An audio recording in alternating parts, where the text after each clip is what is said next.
sanu kegbe ramo emo gele komio emi amegi gele mawako emi amegi tete mawekpe oda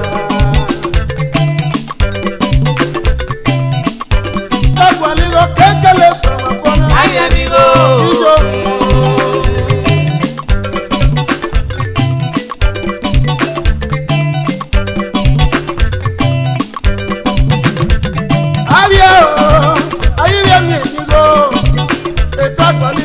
kekele sọ̀rọ̀ gbọ́ àwọn ọmọ ẹnu fún ẹ̀dá kẹ̀kẹ́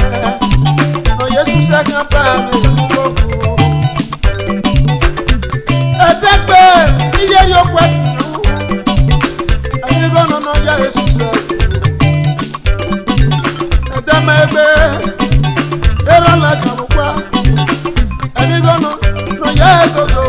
ọ̀rẹ́wò. Kwaligo kekele sama bona Ay amigo ora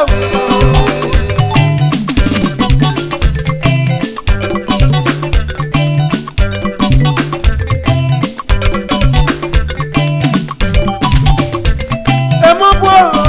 ni so so wu gba ko ayi no yori onu ju ko eja ko mo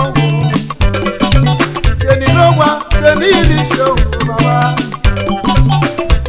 no rewe bo wani no balebe deni afonode lo rakele suwoba maya ko le bise o bise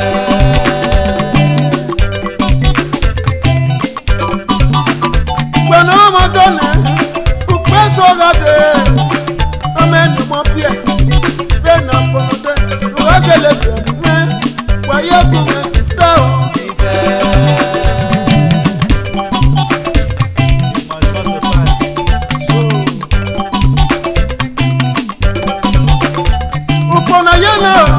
ayi mege no yori no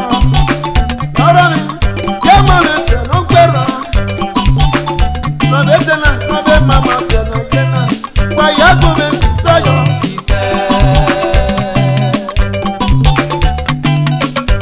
la cualigo kekele sama pa Ay amigo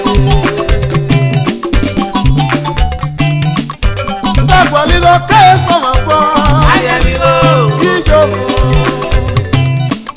esta cualigo kekele sama pa Ay amigo